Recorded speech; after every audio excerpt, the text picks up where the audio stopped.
할렐루야. 오늘은 2020년도 마지막 날입니다. 참으로 뜻깊은 날입니다. 시작이 반이라고 하면서도 끝이 있어야 그 모든 것이 완성이 될 수 있기 때문인 것입니다. 올 한해 마지막을 하나님의 말씀과 또한 기도로 함께 하시는 우리 모든 성도님들의 그 삶과 가정 위에 다시 한번 주님의 은혜가 충만할 수 있기를 간절히 축원합니다. 오늘은 약속이라는 말씀을 가지고 하나님의 그 깊은 뜻을 나누고자 합니다. 오늘 같이 읽을 말씀은 요한계시록 22장 6절부터 15절까지의 말씀입니다. 그 말씀 속에서 하나님은 우리에게 귀한 약속의 말씀을 다시 한번 강조하고 있습니다. 자, 약속이라는 것은 우리가 살아가면서 참 중요한 것입니다. 시간에 대한 약속을 하게 되면 그날이 손꼽아질 때가 많이 있습니다. 특히 내가 원하는 것, 또 내가 간절히 만나고 싶은 사람에 대한 약속이 있다면 그 약속을 우리는 기다리며 또한 준비를 해 나갈 수밖에 없는 것이죠. 특히 우리가 기다리는 가운데 실생활 속에서 기다림에 대해서 지연이 되고 늦어지게 되면 또 반면에 답답하고 어려운 힘든 일들이 생길 수밖에 없는 것입니다. 간단한 예를 들어서 우리 택배 물건을 기다린다고 한다면 그 날에 택배가 와야지 우리가 그 모든 것을 우리가 바라는 대로 해결되는 것이죠. 근데 하루가 늦어지고 또 일주일이 늦어지게 되면 거기에 대한 실망감과 답답함은 이루 말할 수 없을 것입니다.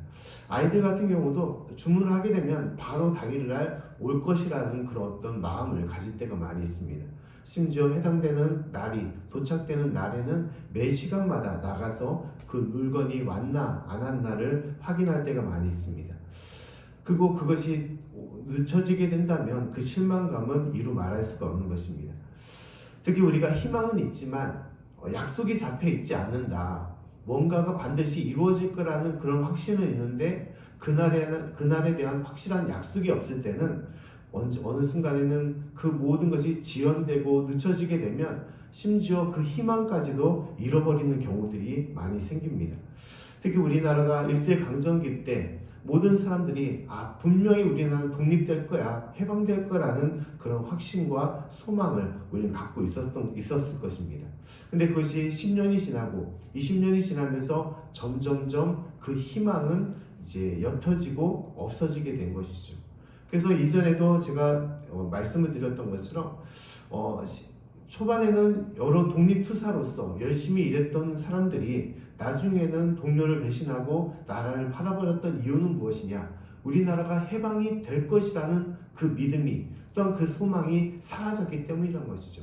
해방이 될 것이라는 것을 알았다면 어찌 동료를 배신하며 내가 나라를 팔 수 있었겠냐라고 그들은 얘기하는 것입니다. 오늘 말씀에 있는 이 요한계시록도 그와 같은 분위기인 것입니다. 초대교회 교인들이 끝까지 믿음을 지키고 하나님 앞에 나아갔던 것, 그것은 그들에게는 소망이 있었습니다. 하나님께서 반드시 믿는 이들을 축복하시고 구원해 주실 거라는 소망이 있던 것이고, 덧붙여 더 중요한 것은 하나님의 약속이 있었기 때문인 것입니다. 그 약속의 말씀이 바로 이 요한계시록의 말씀이라는 것입니다. 하나님의 요한계시록 말씀을 통하여 그 초대교인들에게 위로와 희망의 말씀을 주셨던 것입니다. 특히 오늘 22장 말씀 보면 예수님께서는 더욱더 강조하여 다음같이 말씀을 하고 있습니다. 12절 말씀을 제가 읽어드리면, 보라, 내가 속히 오리니 내가 줄 상이 내게 있어 각 사람에게 그의 일한 대로 갚아주리라. 아멘. 예수님께서 말씀하기를 보라, 내가 속히 오리라 라고 다시 한번 말씀하시고 약속을 하고 계시는 것입니다. 또 오늘 6절과 7절 말씀에도 다음같이 말씀을 하고 있죠. 또 그가 내게 말하기를 이 말은 신실하고 참된지라 주 곧 선지자들의 영의 하나님이 그의 종들에게 결코 속히 될 일을 보이시려고 그의 천사를 보내셨도다. 보라, 내가 속히 오리니 이 책의 예언의 말씀을 지키는 자가 복이 있으리라 하더라. 아멘. 하나님께서 말씀하기를 내가 그 종들을 너에게 보내어 속히 될 일을 보이신다라고 말씀을 하고 있습니다. 또한 보라, 내가 속히 오리라 라고 다시 한번 말씀을 하고 있습니다. 이 어렵고 힘든 이 순교와 이 죽음, 사망의 절망의 이 땅에 하나님께서는 다시 한번 내가 속히 올 것이다, 너희와 함께 할 것이다 라고 약속하시고 그들이 위로와 희망의 말씀을 주셨던 것입니다. 하나님께서는 아무리 암울하고 현실적으로 절망감 가운데 살고 있는 우리 가운데서도 하나님이 우리와 함께하고 있는 것을 말씀하시고 그 가운데 주님의 역사가 우리 가운데 반드시 이루어질 것을 우리에게 약속하시고 또한 소망을 주시는 것입니다. 에레미야 29장 11절 말씀에도 주님께서 말씀하기를 나 여호와가 말하노라 너희를 향한 나의 생각은 내가 아나니 재앙이 아니라 곧 평안이요 너희 장래에 소망을 주려 하는 생각이다 라고 말씀을 하고 있습니다. 하나님께서는 우리와 함께 하심으로 우리의 장래의 모든 것이 재앙으로 끝나는 것이 아니라 그 가운데 하나님의 평안이 임하는 것이고 소망이 있음을 우리에게 말씀하는 것입니다. 사랑하는 성도 여러분, 하나님께서는 우리에게 다시 한번 말씀하십니다. 내가 속히 오리라. 이 말씀을 너희는 새기고 믿으라. 그리고 소망하라라고 말씀하는 것입니다. 쉽게 말하면 곧 고지가 가까이 왔다. 결승점이 가까이 왔다라고 우리에게 말씀하는 것입니다. 올 한 해도 이제 오늘 하루가 남았습니다. 이제 내년에도 하나님께서 우리와 함께 하시고 그 모든 길을 인도하실 거라고 말씀하는 것입니다. 사랑하는 성도 여러분, 진실로 올 한 해 오직 믿음으로 주님과 함께 하였던 것처럼 내년에도 오직 주님께 주시는 그 은혜로 믿음으로 끝까지 나아갈 수 있는 저와 여러분이 될 수 있기를 간절히 축원합니다. 근데 우리 오늘 이 말씀을 통하여 우리가 다음 같은 것을 다시 한번 생각해 볼 필요가 있습니다. 하나님의 약속과 그 소망은 우리가 반드시 믿고 성취될 거라는 것을 확신하는데 왜 속히 될 일이 아직까지 이루어지지 않았냐라고 우리는 생각해 볼 수도 있는 것입니다.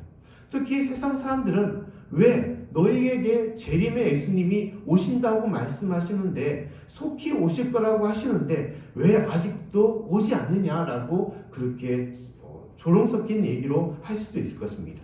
2000년의 시간이 흘렀는데도 초대교인들에게 임했던 그 말씀이 아직까지도 우리 가운데 임하지 않은 것이 무슨 일이냐라고 우리에게 그렇게 물어볼 수도 있을 것입니다.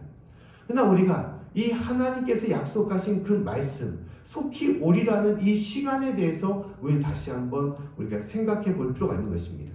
그 시간은 하나님의 이 마지막 때, 종말의 시간, 이 재림의 시간, 이 새하늘과 새 땅에 임하는 하나님의 이 시간은 어떤 시간이냐? 긴장된 마지막 심판의 시간임을 우리는 깨달아야 되는 것입니다.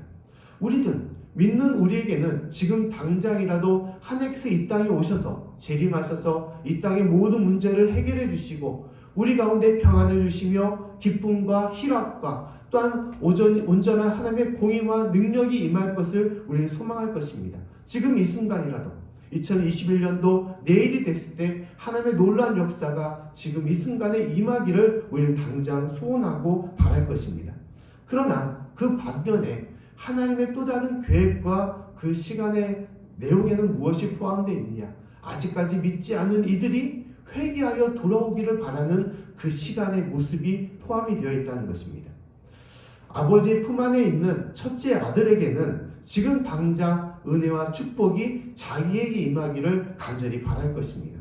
하지만 아버지의 생각은 그렇지 않다는 것이죠. 아버지는 첫째 아들에게도 구원의 은혜와 축복을 주기를 원하지만 더불어 누구에게도 함께하기를 원하냐? 집을 나간 탕자, 그 둘째 아들에게도 그 은혜와 축복이 임하기를 원한다는 것입니다. 그 아들이 하숙히 돌아오기를 원하는 것이고 그 아들이 회개하여 아버지 품에서 첫째 아들과 함께하기를 원하는 것이 이 아버지 하나님의 마음이라는 것입니다. 그래서 주님께서 속히 오겠다라는 이 시간 안에는 무엇이 포함되어 있느냐? 기다림과 인내 시간도 필요하다는 것이죠. 하나님께서는 지금 이 순간에도 아직까지 주의 말씀과 복음이 전파되어 있지 않는 민족과 영혼들에게도 하나님께서 그 모든 땅끝까지 이뤄 그 복음이 선포될 때 그들이 회개하여 속히 돌아올 그날에 하나님의 놀라운 능력과 재림과 하나님의 축복의 구원의 역사가 온전히 임할 것을 우리에게 말씀하는 것입니다.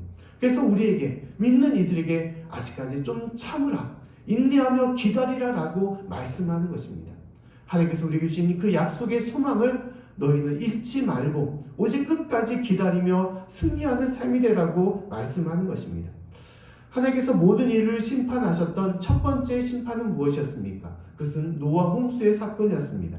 하나님께서 모든 인류를 심판하시는데 그 중에서 선별된 사람들을 택하시고 또한 동물들을 택하시사 그들을 구원하셨습니다. 선별된 노아의 가족들과 또한 선별된 동물들을 하나님께서는 노아의 방주에 태워서 그들을 구원하셨던 것입니다. 근데 이 역사 속에서, 이 사건 속에서 우리가 알아야 될 것은 하나님께서는 노아의 그 구원의 사건을 이루기 위하여 방주를 만들라고 말씀하셨습니다. 방주를 짓는 시간들은 많은 시간이 소모되었습니다. 100여 년의 시간이 소모가 되었던 것입니다. 노아가 힘써서 그 모든 것을 만들었던 것입니다. 근데 하나님께서는 왜 하나님께서 하늘의 큰 배와 모든 것을 쉽게 허락하셔서 한순간에 그들을 구원하시고 또한 죄짓는 인간들을 심판하지 아니하시고 왜 100년의 시간을 이렇게 기다리게 하셨는지, 100년의 시간을 하나님께서는 준비케 하셨는지, 그것은 하나님께서는 아직까지 그 영혼들, 주님을 믿지 않고 죄짓는 영혼들이 돌아오기를 바라는 그 마음이 포함되어 있었기 때문인 것입니다. 100여 년의 시간은 기다림의 시간이며 인내의 시간이며 그 영혼들이 다시 한번 회개하며 돌아오기를 원하는 하나님의 시간인 것입니다. 사랑하는 성도 여러분, 주님께서는 그러한 마음으로 지금도 기다리고 계신 것입니다. 긍휼의 마음으로 함께하기를 원하시는 것입니다. 지금 이 순간에는 우리도 아직까지 코로나19로 많은 확진자의 그런 어려움과 고난 가운데 있습니다. 왜 하루속히 하나님께서 이 문제를 해결해 주시지 않냐라는 그런 아픔과 그런 불편함과 어려움들이 우리 가운데 있는 것입니다. 그러나 주님께서 말씀하고 있습니다. 좀 더 주님의 때가 이르기 전에 참고 기다리라고 말씀하고 있습니다. 더욱더 뜨겁게 기도하며 하나님께 간절히 나아가라고 말씀하는 것입니다. 어려움이 있고 고통이 있는 것은 쉬운 것이 아닙니다. 하지만 그 기간을 통하여 하나님 우리가 준비하기를 원하는 것이고 또 기간을 통하여 회개하여 주님 앞에 모든 영혼들이 돌아와 구원받기를 원하는 것입니다.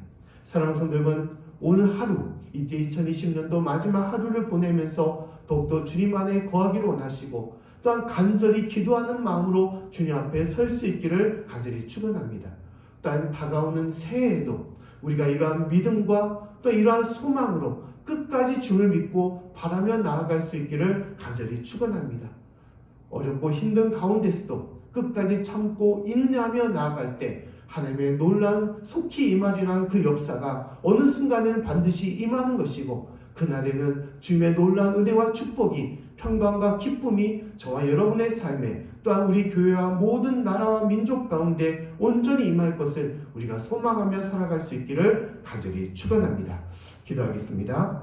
하나님 아버지 참으로 감사드립니다. 어렵고 힘든 시기 가운데서도 주님께서 지금까지 인도하시고 이끌어 주심을 감사드립니다. 오늘 마지막 하루를 보내면서 더욱더 뜨거운 주님의 사랑과 그 긍휼하심을 잊지 않게 도와주시고 다가오는 새해도 하나님께 주시는 믿음으로 또한 소망으로 나아갈 수 있도록 도와주시옵소서. 어렵고 힘든 현실 속에서 절망하거나 넘어지지 않게 도와주시고 오히려 뜨겁게 더욱더 주님께 기도하며 주님께 간구하며 또한 주님 앞에 간절히 바라며 나아가는 믿음의 삶이 될 수 있도록 인내의 삶이 될 수 있도록 도와주시옵소서. 감사드리며 예수님 이름으로 기도드립니다. 아멘.